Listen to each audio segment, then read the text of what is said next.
Hello, everybody, and welcome to Fortuna Admissions session with Gmat Club today. My name is Caroline Diarte Edwards. I'm a director with Fortuna Admissions. I was formerly admissions director at INSEAD, and I also did my MBA at INSEAD in 2003. And I'm joined today by my colleague Judith Hodara. So Judith was head of admissions at Wharton and has worked in admissions for many years. She also worked in undergraduate admissions at the University of Pennsylvania before joining the Wharton School. Judith and I have been working together for about 9 years, advising candidates applying to all of the top business schools around the world at Fortuna. So we're delighted to be here with you today. And we're thrilled to welcome some brave candidates who volunteered to put their profiles forward for evaluation. So thank you so much, guys, for sharing your details with us and being willing to have this live discussion. We really appreciate you stepping up and joining us today.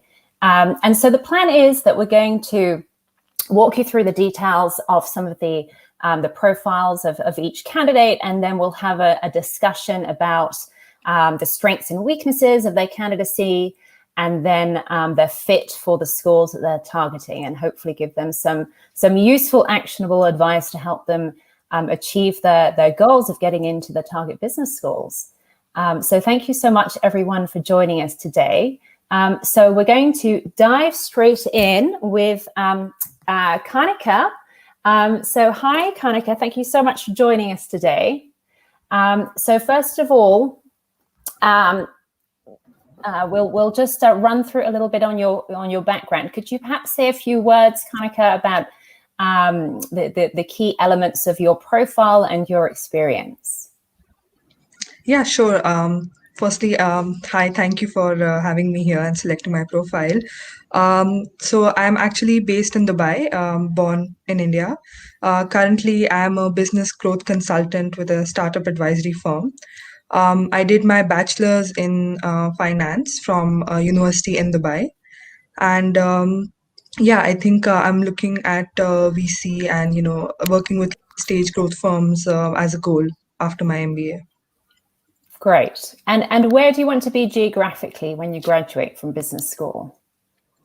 So I'm looking at, East Coast and also, West Coast, both the areas, which is why I have chosen a mix of schools. So that way, I can sort of, because these are the areas where there are a lot of startups and a lot of the VC activity happens around here. So these two areas is what I'm looking at. Okay. So you're looking at studying and then staying in the US. Yes. Yeah. Okay. Okay, great. All right. And so your target programs are Kellogg, Berkeley Haas, Tuck, and Duke Fuqua. Is that correct? Yes. Yeah. Okay. And when are you looking to apply? I'm looking to apply in a couple of months, basically for the August 2022, September 2022 cycle. Okay. Yes. All right. So you're hoping to submit for round one?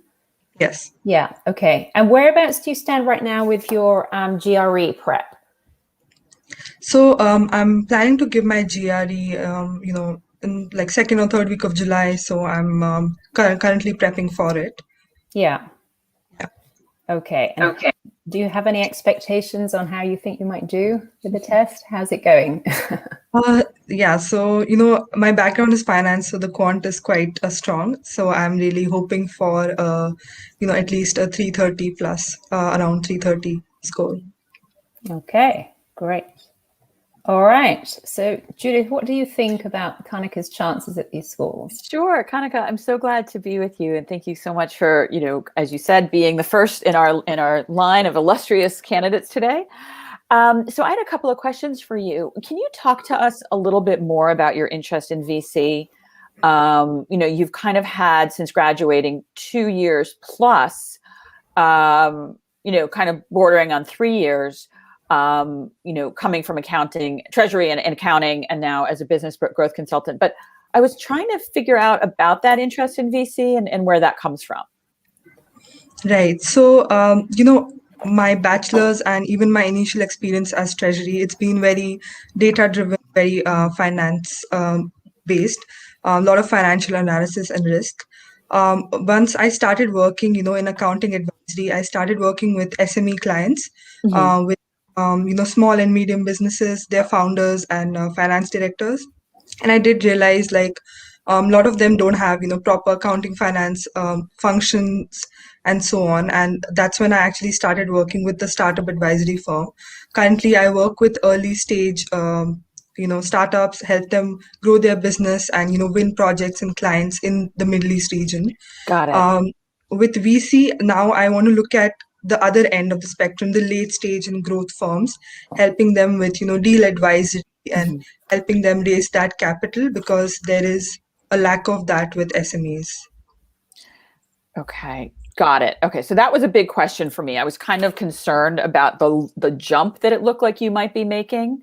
But I have to tell you, hearing a little bit more about what you're doing with your current employer, which I'm going to mispronounce, Consiladon, I think. Yes. Close.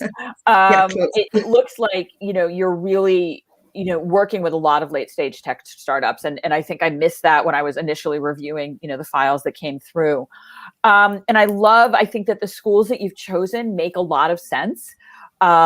Given your interest in entrepreneurship and VC, definitely. I mean, I think that the communities that you've chosen all are very close knit. If you look at Kellogg and Haas and Tuck and Duke, they are a really wonderfully tight knit community, and that seems to be something that has really drawn you. I'm not seeing any like tremendous outliers, like really really big schools in your list. I'm curious from your perspective if the one that I was kind of like was Kellogg, and I wasn't quite sure where that fit into your game plan. Right. So with Kellogg, I think they have a specific VC and private equity pathway. Okay. They have things like Venture Lab, which is like an experiential learning sort of experience that they have, where students directly work with venture funds, incubators, startups. And it's proximity to Chicago. That's another booming city. So Kellogg, in that sense, is quite attractive to me as a candidate. How did you decide? I'm just curious. So you've been in Dubai your entire professional life and for your academic life as well, from what I understand, correct? Okay. I just I was going to ask you how you decided to seek employment in Dubai. And then I realized like, oh yes, you've been there for quite some time. Have you had the opportunity, it's amazing that the work that you've been doing at Consiladon, have you had an opportunity to sort of mentor other individuals or any kind of informal leadership in your roles? So I currently do lead a team of around 5 people within the I do. So they consist of analysts and junior consultants. Okay. So I have that sort of leadership. Those are basically things like creating models or stuff like that. Is what I lead them in, because that was my background originally. Working with data. So that's the sort of leadership experience I have. Past 1 year, I've been in this leadership sort of position. Great. Well, that's something that did not come through on your resume.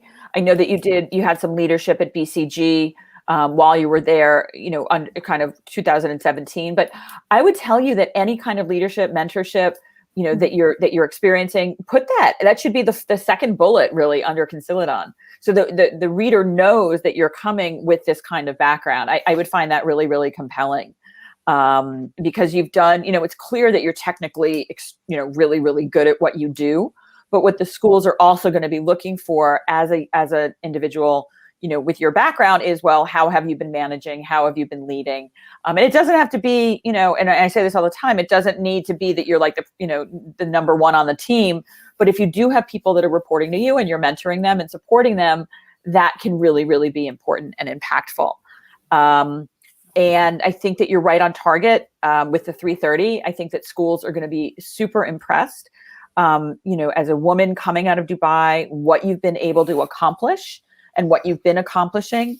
So kind of looking back at my notes, I think that score, with the GRE, to me, given your academic background, I would assume that that's sort of within range.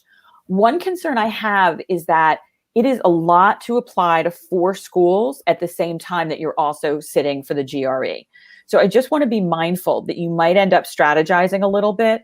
And I know that some of those schools are a little bit later in September and October, but you may want to choose your first choice and maybe your third choice school for round 1, and then do your second and your fourth for round 2. Because it is going to be, you've got a heavy lift ahead of you for the next sort of 2.5 months. I understand it's impossible to study quantitative problem sets all day, every day. And I want to suggest that you start to kind of build in pieces of your application work in there. So get your resume, up to where you need it to be. Look at letters of recommendation and getting those going. Start to think about what your story is going to be. But when people tell me that their test date is sort of mid to late July, I get a little nervous that it kind of leaves you a month, more or less, for the applications. So if you can start to look at your deadlines and sort of start to forecast out what you can really accomplish in the time that you have coming up. Absolutely. And I think some of the colleges have retained their previous essays, so I'm kind of gotten a head start on that. But definitely, I appreciate your advice on this as well. Yeah, of course. I'm delighted to speak with you. Caroline, I'm not sure how much time we actually have. Yeah, we should move on a minute. I just wanted to say that Kanika, I really like your extracurriculars as well. I know that you've done a lot of volunteering around mental health. I was thrilled to see ISEC on your resume because I'm a fellow ISECer from a few years ago. So that's great. But you've got a nice mix of things in there as well. And so definitely use that in your applications to show what a well-rounded candidate you are. And something like, supporting people with mental health issues can show that, you're someone who's very empathetic. You're someone who is very, good at collaborating with others, understanding, a very good listener, good at supporting others. So those are great characteristics to have. Yeah, thank you so much for bringing that up. I apologize. That was on one of my other sheets for you. And so I'm really glad to, and I think that that's important, right? The schools are really going to want to see that part of your background as well. Yeah. So definitely, use that as a front and center in your application as well. All right. Thank you so much. I just have one question. Yeah. If that, given all of this, would a 3.2 GPA hurt my chances at any level, or can I compensate for that in any way? I feel that you should do an optional essay if there's a reason for the 319. I think you were working full-time while you were in school. Did I miss that? Part-time. Part-time. You were working part-time. So, I wouldn't spend a lot of time within the context of your actual application talking about it. But I would say to you, if you feel like there's something that you need to explain about something that was going on that might have had, there's nothing wrong with a 319, I think, but I always say to students, like, if you're concerned, if you feel like this is going to be an issue and you're worried that the admissions officers are going to look at it and say, oh my goodness, then you should definitely explain it in the optional essay. Right. Got it. Thank you. You're welcome. Thank you so much, Kanika. Lovely to chat with you. Thank you, Caroline. Thank you, Judith. Thank you. So I think next in line, we're going to chat with John. Hey, John. Hi, John. How are you? Oh, you're muted, John, I think. If you could unmute yourself.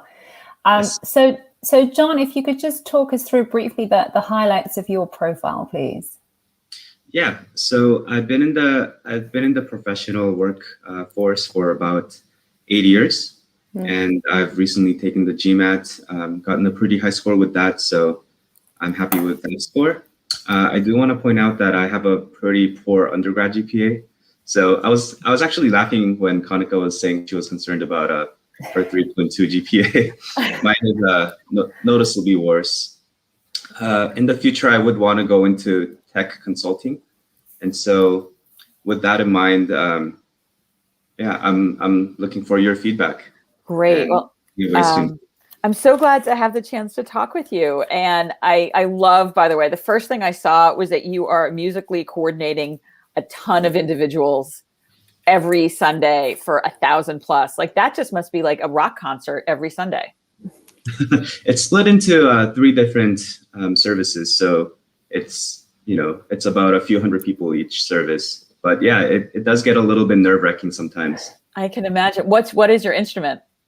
Piano. Okay. My gosh. So I saw that and I was like, wow, here's a man that really, really deeply cares about his community. Cause that is a thankless task, right? Like it's a lot of getting people literally on the same page of music every Sunday. So, so what I was really interested in, do you mind just kind of walking us through a little bit about, if Caroline's okay with this, about your work experience and sort of what, as you were coming out of college with a bachelor's of art in lit and writing, how did you kind of become engaged with LG Display America? Yeah, so it was really a little bit of a stroke of luck. So I'm a first generation Korean American immigrant. And so I can speak Korean fluently. And coming out with literature in English, there weren't a whole lot of jobs that were available. And they were hiring for someone who could speak both English and Korean fluently. Wow. And, it was just an opportunity where they offered to teach me the skills to become a quality engineer. And I'm glad that I took that role because I realized that, I really like data. And I found that, as a quality engineer, you're very data driven. You have to work with the data to discover, issues within your products and then work with different teams, cross-functional teams to be able to fix those issues. So with that, I transitioned I focus more on the data aspect and transition to my next company as a data analyst. And from there, I worked more with data, worked with more teams, and then the leadership identified that I had leadership potential. So got it. Okay. Project. So it was a good coincidence. Kind of like, opportunity, it sounds like, because then I sort of see, it's an amazing transformation that you now want to go into tech support product management. And I was interested to learn about what you're doing now. It sounds like you're doing you have quite a bit of leadership at Viasat. I'm pronouncing that incorrectly. Sorry. Viasat. Yeah, I'm not a people manager. But okay. I do lead a project team. And so with that, there is a lot of cross-functional collaboration that's involved with various stakeholders. And in essence, I'm a product owner, right, of this business management system. And sometimes, it takes a lot of work to get people to do what needs to be done. But, it's a lot of just coordinating and requesting, and hosting meetings and facilitating. And it sounds a little bit like what like your work at the church as well. Like a lot, it's very much kind of that same kind of getting right. getting people on board and kind of to understand the vision.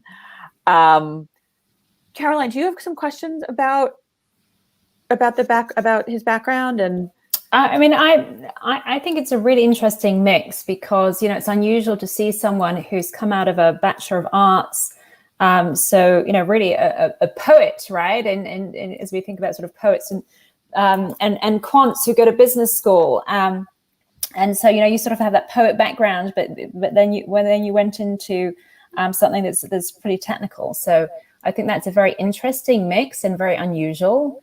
And you have this outstanding GMAT. So I think that's that breadth is something that will be important to emphasize in your application. One thing that I'm wondering about is the length of experience, and Judith, I'd be interested in your input on that because you've been working for coming up for 8 years? Yes. And so that's a bit longer than the average for all of these schools. And so that can sometimes be an issue because they might think, well, maybe you should have applied 3 or 4 years ago at an earlier stage in your career, and maybe you're getting towards the point where you'd be a better fit with an executive MBA program. What do you think, Judith, about the timing and how the schools will view So John's length of experience? That's what I was going to ask. Have you thought about executive programs at all, or? I've considered executive and part-time as well, but the main reason I wanted to go into full-time MBA is because I'm looking for a bit of a career switch. I was in the Fortuna Q&A session on Monday, and you guys were mentioning that usually people want 3 things with their MBA. Location change, function change, or an industry change. And in my case, I'm looking for a bit of all 3, actually. I would really like to be working for consumer electronics tech companies in the future, post MBA, after working a few years in consulting. And my company right now, it's a communications company. So we straddle the line between tech, but we're not quite there yet. So I think that you're going to want to be upfront within the context of your essays and sort of say, I recognize that with 8 years of experience, I may seem a bit more seasoned than some of your other applicants, but ... because I ... Like I do advise students to not brush it under the rug and hope that they don't notice, but just sort of say up front, look, I recognize that at the face of it, it may seem like I'm a better applicant for executive MBA programs, but this is really what I want to do, and this is why. That to me could go in the body of your application. It could also go in an optional essay. It could also go along with the 2.6 GPA in the optional essay, right? And that is something that you're going to want to discuss. Recognizing that my 2.6 is not indicative of my abilities. I clearly have had a successful career, and with a 750 GMAT, I feel comfortable. It's basically the same, I feel comfortable handling the rigors of the academic program. Right. It seems to be a bit of a recurring theme with me. I feel like I wasn't mature enough when I was in my undergrad program, and I never really felt like I was ready for an MBA until recently. Right. And so on average, it takes a little bit longer for me to realize what needs to be done and what I need to do. But once I'm there, I like to achieve my goals. And I think that you could say that, certainly. I'm an admitted late bloomer, but once I bloom, I'm really bloomed, right? And I think that that's a good thing to me to say about yourself, like your self-actualization. I get it. I'm a little late here, but I know now that I'm ready, that you weren't ready 2 years ago. Caroline, would you agree? Yeah, it's great to show that kind of self-awareness because that's very important. Schools really want to see that kind of awareness and that kind of humility as well, because too often candidates are sort of trying to sweep under the carpet any potential issues or concerns, and they, kind of hoping that the school won't notice, right? And of course they do notice. And so if you can sort of address things in a thoughtful way and show some humility, as well as, a sort of humble confidence in who you are and what you can achieve. I think that's great. And so, in that way, you can show that your maturity is actually, and the stage that you're at in your career is a positive rather than a negative. Gotcha. So the story that I'm hearing from both you, Judith, and Caroline, is that I think the essay portion is going to be essential for me to be able to explain the story, to present my case to the admissions committees. I would definitely say so. And I think that you want to thematically, like what you just said kind of gave me a minute. I was like, oh, well, we could link this, I undergrad, I figured it out a little later, what I wanted to be focused. And in my professional life, I figured out what I want to do. So I wouldn't, again, as Caroline said, I wouldn't sweep it under the carpet at all, but embrace it. And it is part of your story. And I think that actually is really compelling. Gotcha. I also had a couple of extra questions, if we're not too late on time. Caroline, you're the timekeeper here, so I'm not sure. Maybe one more question, John, in the interest of time. And then, John, you can contact me afterwards, and I'm happy to chat with you offline. All right, sounds great, Judith. So one of my extracurriculars is I practice Brazilian Jiu Jitsu, which is a martial art, and I was actively competing in it until COVID hit. And then I actually just started, and I'm looking to get back more into the competing scene. Do you think that will help in any case with my applications? I think it's fascinating. I think it's really interesting. This is something that you've pursued and you love and you're getting back to. So by all means, it should be part of your resume and part of maybe you talk about it thematically, what it's brought you, what you've learned from it, why it's important to you. You know, it is maybe, you know, to me, it's really kind of interesting that you're both very involved in your church and you're very involved in Jiu Jitsu and all these other things that are kind of helping a reader who doesn't know you understand who you are. Mm-hmm. I can see a lot of parallels between Jiu Jitsu and like the work environment. Yeah. There's a lot of skills that are kind of needed in both. So and those parallels are really helpful to highlight, I think. Yeah, to show how you've developed those skills and enhance those abilities in your extracurriculars and how it's been complementary to your career. That's great. Great. Thank you so much. Sure. It's such a pleasure to meet you. John, if you have other questions, just, email us and we're happy to be in touch. Okay, will do. Okay, thanks. Thank you, John. Thank you. Okay, so next up we have Chanello. Hi, Chanello, how are you doing? Hi, Caroline. I'm lovely to chat with you. Thank you so much for joining us. My so pleasure. Chanello, if you could just talk us through briefly the highlights of your profile, please. Sure. So I am a petroleum engineer, and I studied here in Nigeria, and I did my master's in the UK. And I've been a reservoir engineer with an energy company, various companies here in Nigeria, notably Shell.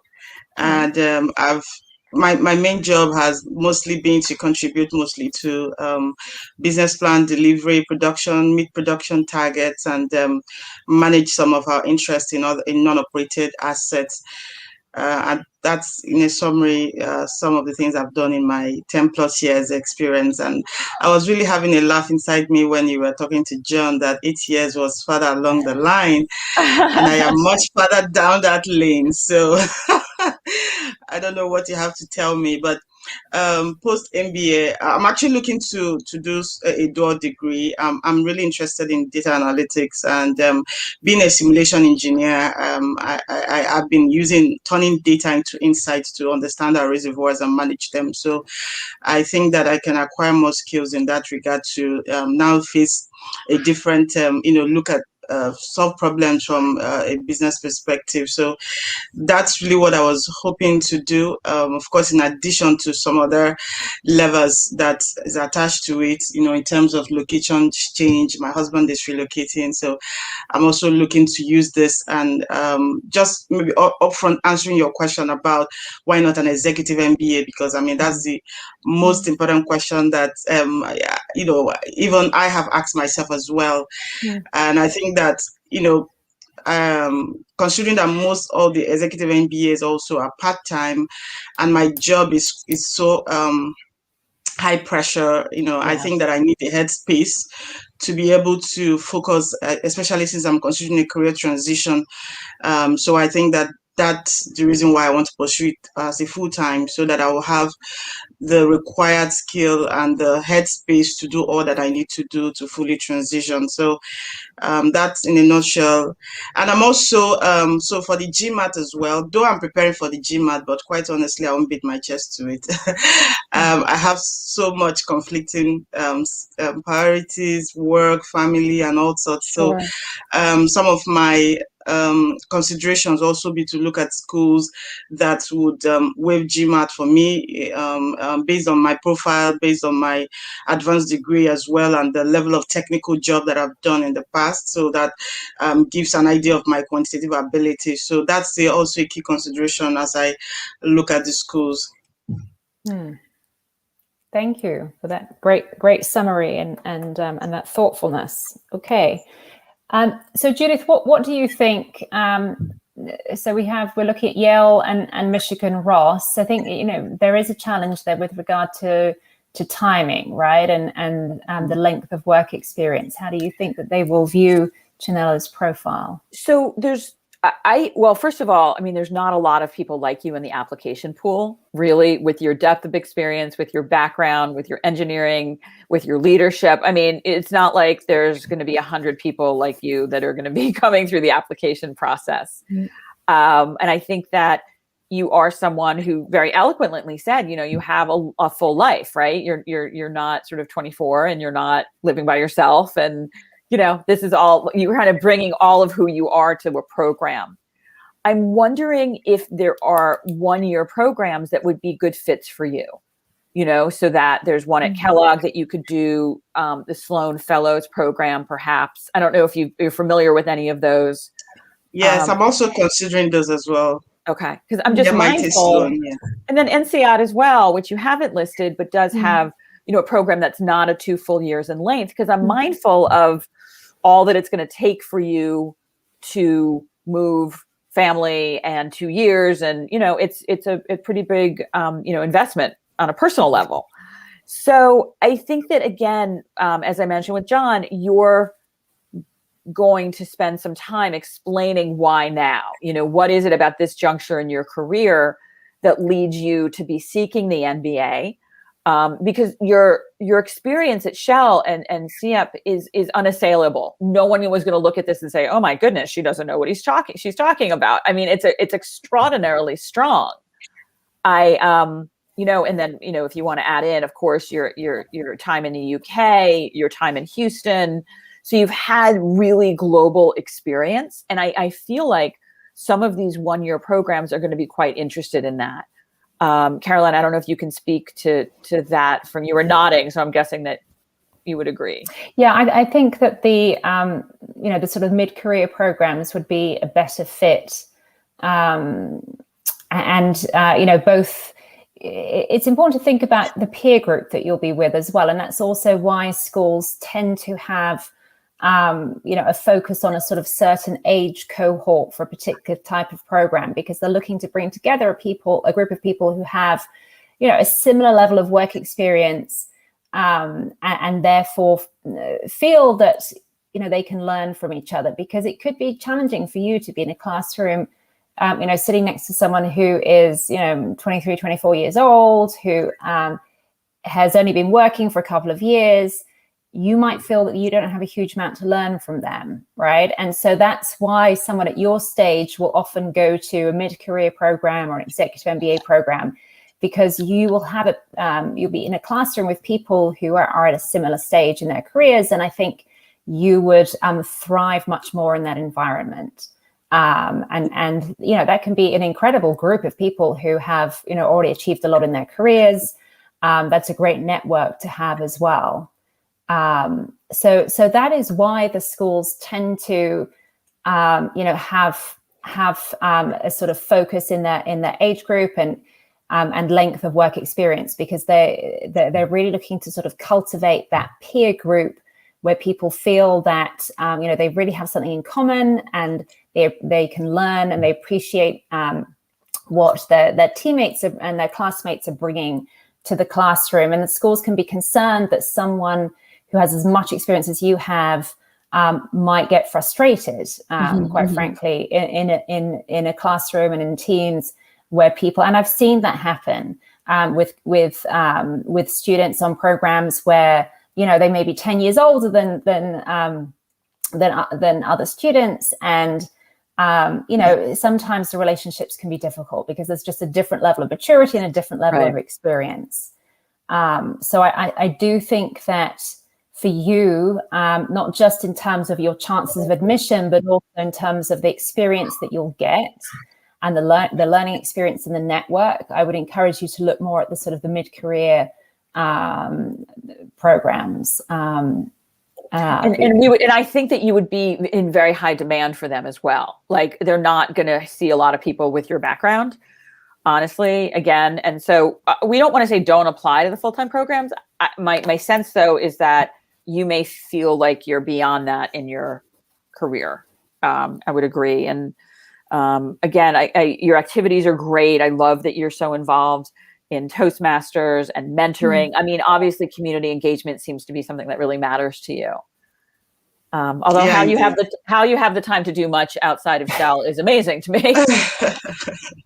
Well, it's just a personal passion, mentoring younger women because, growing up here in Nigeria as a woman, I know the challenges that you face, even being a woman as an engineer. Sometimes before I joined Shell, I used to be the only woman in a team of maybe 30 men and things like that. So it could be quite daunting. So I know the challenge, and I use that as my driver to look out for other young women and encourage them, and also develop myself in the process. And that's, to me, something beautiful that you really want to share within the context of your application. And I wanted to just say briefly, we're happy to talk with anybody on this call at another time. So we'll make sure that you have our email addresses, my email addresses.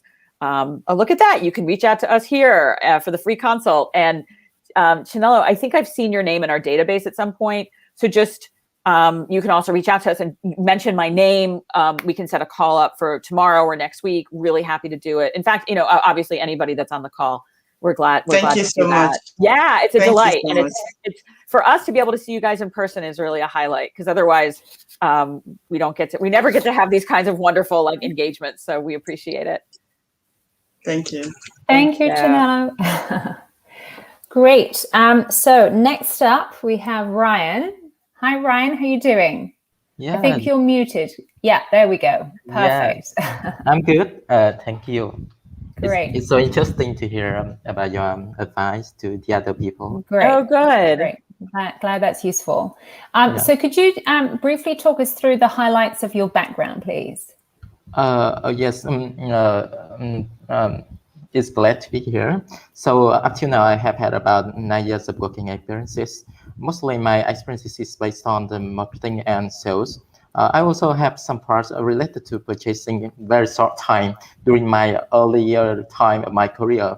And mostly my experience is based on marketing in automobile, motorcycle, and then moved to, food and beverage. And one of the unique part of my profile in marketing is that it's quite different from the other people in consumer good or food and beverage. It means that my experience is in marketing for small business. It means that in my company we have some kind of brand incubator. It means that I need to build new brand and develop it to make it, to find the market fit to the market. So then, if we have chance, we will scale it to the market. So up to now, maybe I have around 9 years working experiences. So the reasons lead me to the business school is mean that although I have some positive impacts in my jobs, I see that maybe I have some limitation in my job. It means that the vision for the business. The second thing is mean that framework to make decision, and the last thing maybe related to my purpose is mean that I really want to jump into entrepreneurship because I see the potential in Asia. So during the time in Gate, one of the leading company in food and beverage in Vietnam. So I also have chance to see the opportunities in communication and media in the food and beverage industry. So I really want to join in the tech companies to find out more opportunities and build the capabilities to my my goal. That's the things. Great. Thank you. And can tell me, it seems like you're very focused on the program that you're interested in pursuing. So tell me about your interest in Tepper. Maybe I haven't mentioned all of the program I have mentioned before. Maybe I have the list of some program related to text. Maybe it's Tepper, Emory, Marshall, Haas, UCLA. Based on my orientation toward the entrepreneurship, especially the short-term objective is mean that related to product management, something like that. So I find out the program related to more tech and have get at the text part, because that is the weak spot in my profile for my career goal. The most interesting things in Taper is mean that I see that the programs related to text a lot. This is the combination between the framework as well as the art of leadership. They are the things I and the chance to work with a lot of text projects. That things attract to me. Okay, I wasn't sure. I just wanted to make sure that I understood that a little bit better. So I was really interested in, what your path has been. You definitely are coming, just looking at what you had been doing in sort of the automotive space, in motorcycles, and then electronics, and then all of a sudden you're with the Golden Gate Restaurant Group, which seems to really be something that speaks to you. It seems like you're really understanding the power of media within this context. Yeah. So do you mind if I ask, just so I understand, when you said it's like, are there restaurant ownership around the country, or how does it? You mean that? Yeah, tell me a little bit more about Golden Gate. The Golden Gate is a leading company in Vietnam. Okay. Leading in the food and beverage in Vietnam, with around 400 restaurants in the countries. Okay. Yeah, we are the biggest player in the market. Got it. Thank you. Yeah. Okay. Yeah. I wasn't aware of it, and I was looking at what you had been doing, and I was like, wow, this is like really impactful. And I initially didn't understand the road to media entrepreneurship, but now I think I get it. And when you talk about media entrepreneurship, what does that really? Can you tell us more about what that means for you? It's me for me. For example, it's mean that I see the market opportunities for food and beverage in Vietnam. Firstly, it means that market growth is very good. The second thing is that it's like the media and communication channel to the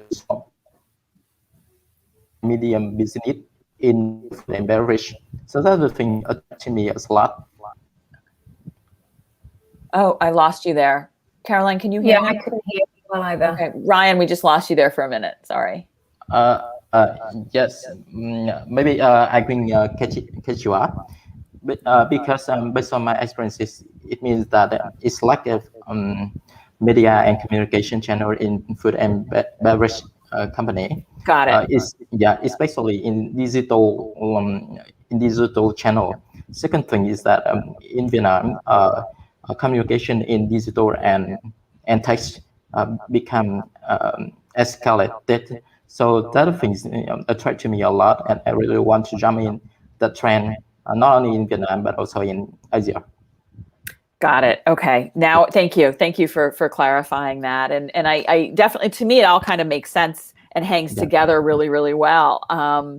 I know that you. When are you resitting your GMAT? I'm about to retake the GMAT in the July. Okay. Yeah. Great. It's soon.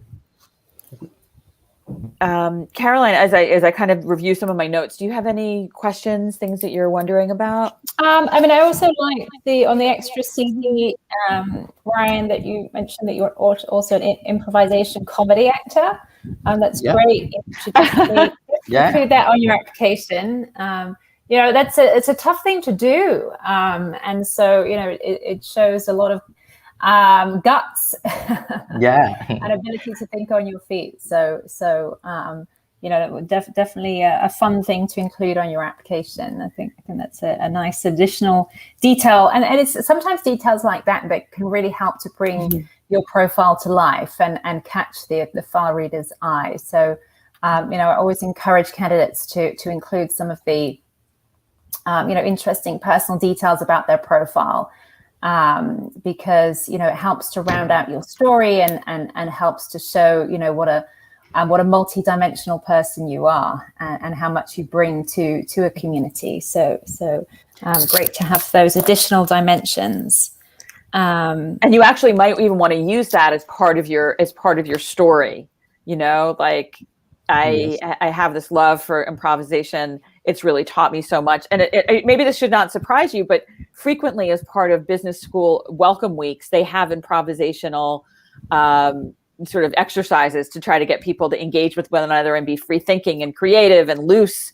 So you're definitely going to be able to, you could say, look, I know you guys do this. I'm happy to help you get it off the ground for your welcome weeks. Yeah, I see. That's really terrific. So I feel like there's a lot here. I do think that you're going to want to explain the transition to, from the kind of, like, I guess what I would say, like, you're clearly now in media with Golden Gate, and you're going to want to explain like more of the strategic metrics that you were doing. Like if I look at your work experience after 2016 is really, it looks like you got into the things that you really care about, right? With the restaurant group. So I just want to sort of make sure that you talk about that pivot somewhere within the framework. So it doesn't look like it's two separate careers. It's really like, this is something that you've been working towards. You mean that maybe we have the break between the industry, aren't you? Because there's a switch from the automobile and motorcycle toward the restaurant. Exactly. Yeah. And that's, I mean, it doesn't have to be a lot, but I do think that you sort of want to kind of give like a little bit of a lead in for why this transpired, or, kind of, you had always been interested in this and then this opportunity arose, that kind of thing. Yeah, I see. And when you graduate, Ryan, so do you want to launch your own company in Vietnam immediately after graduating, or what do you see yourself doing immediately post MBA? You mean that the short term goal? So in short term goals, I really want to join in some tech company in the US. You know that because US is the developed market, and that give me a chance to explore a lot more and deeper to the industry. So then I really want to come back to Asia. Yeah. Okay. Yeah, that makes a lot of sense. And so I would sort of explain that logical flow in your application, and how you see your career sort of immediately post graduation, and then how you want to go back to your home country, and how you see yourself sort of contributing to the development and growing your own business in Vietnam. That's great. And there's not a lot of Vietnamese students coming from Vietnam in these application pools, which is also good, right? Like, it's not like there's going to be 100 of you. As I said this earlier to our friend in Nigeria, you're not going to be battling your way through lots of people that are coming from either your academic background, your professional background, or your cultural background. So that's also, stands you well, definitely. Ryan, like everybody else, we're really happy to keep in touch with you. I will give you, I'll drop you a note after today and make sure that we keep in touch. Always happy to talk about any further questions that you have. Yeah, my pleasure. Great. Well, thank you so much. And I think we're going to now move on to Noreen. Welcome, Noreen. Bye, Ryan. Thank you. Good morning. Good morning. Hi, Noreen. Hi, Noreen. Thanks for being so patient with us. We appreciate it. Very late in the day, I think, for you as well. What time is it for you? It's around 12:53 a.m. Okay, all right. Thank you so much for staying up in the middle of the night. Yep. So, could you briefly walk us through your background, please, Noreen? Yep. Hi, I'm Noreen. I'm from the Philippines. I'm currently a field execution manager here in the Philippines as well. Working at an international FMCG company. I graduated last 2013 in Manila. And I have been working at the CPG company industry for the past 8 years. For after graduation, I worked at a local FMCG company, and I handled their export accounts, basically handling their North America, North Asia, Dubai, and Asia Pacific accounts. And I also handled projects wherein I introduced new products in the Japanese export market. And after working 4 years in that company, I now transferred to an international FMCG company here in Manila as well. So that's my current employer right now. So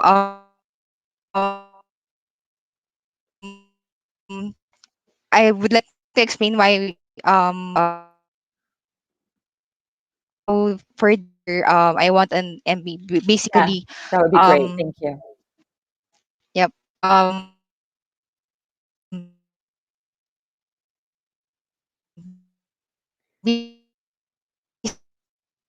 We're having some bandwidth issues. I want to specific skill in data in analytics. So basically, there. Okay, Noreen, we just missed you a little bit because the line was breaking Okay. up. Do you mind kind Okay. of repeating what you said? I'm so sorry. Okay. Basically, I want to have my MBA because I want to solidify my business skills, Hmm. improve them, marketing, specifically handling brand management or consumer insight in a CBG company as well in the US. Hmm. Okay. Caroline, I had such a good time looking at this background. And Noreen, you've just done an amazing amount. You've been very, very successful. And I love, do your friends call you Smurfette, or is that just sort of a nickname that it's adorable. I love it. That's just my yeah, that's just my name, user ID. It's terrific. I felt like there was so much here about CPG, and that what drew you to CPG to begin with? Can I ask, sort of, as you graduated with a BA in international studies, how did you get into CPG? Basically, during my post graduation, I interviewed with a lot of companies, and I was attracted to CBG and from the start. And basically, the field interaction, going to several accounts, traveling from one place to another, that attracted me to CBG basically. Okay, because you've done so much, and when I was reading that you manage you handle a group of more than 500 people. That's amazing. Yes, That's currently, yeah. and so that's a lot of people. Oops, sorry about that. That's a lot of people that are definitely, relying on you, needless to say, and that you were promoted 2 years ahead of your peers is really remarkable. Yes. I am curious a little bit. Your school choices definitely make sense, and I know that Caroline and I are curious to hear about your Gmat preparation. Yep. Currently, I'm preparing for my GMAT. I'm planning to take it this July or August. Okay, and are you applying in round 1 or round 2? I'm planning to apply to some schools at round one, Okay. and hopefully at round two to some. Okay. And how is the GMAT prep going? Do you have any sense for how it may go with the test? Hopefully I can get reach my target score of around 690 or hopefully 700. Okay. Great. All right. Yeah, it's quite a tight timeline, right, Judith? Yeah. It is a little bit, which is why I'm sort of hoping that you might consider getting 2 in for round 1 and 2 in for round 2. It's just a lot to do, and I don't, the schools want you to apply when you're ready, and it may be that you're not really ready until January, and these are schools that are less concerned about when you're applying. There's going to be room in these programs basically at the time of application. So you shouldn't feel like you need to rush it in order to get it in on time. Okay. All right. Yeah, and so if you're and sometimes people don't, get the score they want first time round with the GMAT. So just, keep that in mind. As Judith said earlier, it can be tough to juggle Gmat Prep and working on your applications at the same time. So for the time being, I would really prioritize the Gmat Prep and focus on getting that out of the way first. And then, and it may, if necessary, then you submit for round 2. But you want to give yourself the chance to shine in the GMAT as well as the applications, right? You don't want to sort of shortchange yourself on the GMAT because you're juggling everything with multiple applications at the same time. Yep. Okay. Can you tell us a little bit, Noreen, about life outside of work? Basically, I'm a lately I'm into fitness.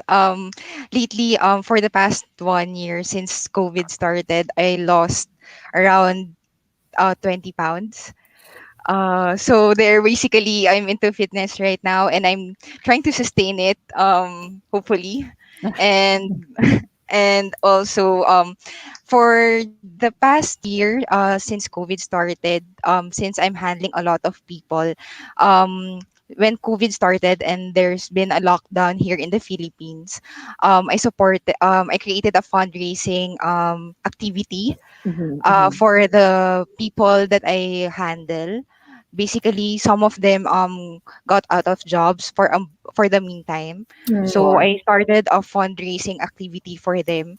And also before COVID happened, here in my where I live, there's a volcano eruption here. So basically the people again was affected by the volcano eruption. There I assembled a donation drive for them, basically help them have clothes and have temporary food at the evacuation centers where they were put in.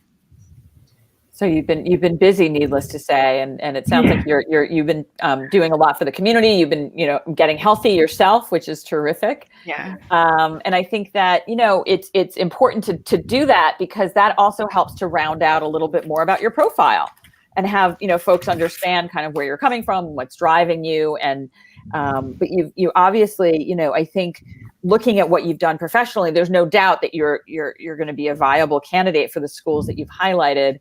Again, Caroline and I are just a little skittish about having you do everything for round 1, for sure. Caroline, I don't know if you've had other notes that you might want to add. Yeah, I mean, I think you have a super strong professional track record, right? You've achieved more than most people have by the time they're applying to business school. So that level of responsibility is fantastic, I think that you could rework your resume a little bit and highlight the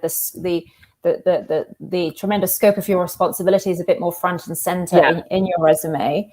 And also, do include all those wonderful extracurriculars as well, because sometimes, people at your level of responsibility have kind of haven't been able to make time to do anything outside of work as well. That's not uncommon. And so the fact that you're doing a lot of other things as well is greatly to your credit. Shows that you're someone who hugely cares about making a contribution across a number of areas, and your ability to juggle things, which is a great attribute to have and to highlight to business school, because they always want to see that you're someone who's going to come and get engaged in the experience, not just academically, but also in the community, in the student community, and later on in the alumni community. So definitely, show all of those wonderful additional activities as well. Makes you look like an incredibly well-rounded candidate. I would agree, and it's understood that you're working long and hard, but it's also great to sort of show these other kinds of things that you have. Not a lot of women are coming in with this kind of experience as a field execution manager. I mean, I was just reading your resume this morning. It's like, oh my goodness, she's been busy. So you're definitely someone, and obviously De La Salle is so well recognized as a premier institution in the Philippines and globally as well. So to have done well to have done well there is also really impressive. Yeah. Yeah, and Unilever is a great company, obviously, incredibly well recognized. So lots of great brand names on your resume, which always helps. All right, thank you for that. Also, I Sure. would like to ask, similar with John and Chanello earlier, I have my years of experience is pretty much on the latter part. I have 8 years of experience, work experience. So will that hurt me when applying to these schools?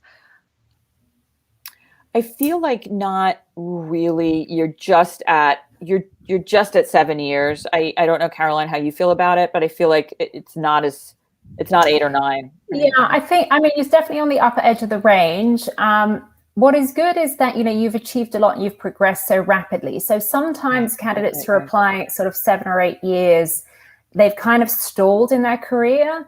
And, they may be applying to business school because they're sort of, looking to shift out of what they're doing. And they've kind of they feel like they've reached a bit of a dead end in what they're doing.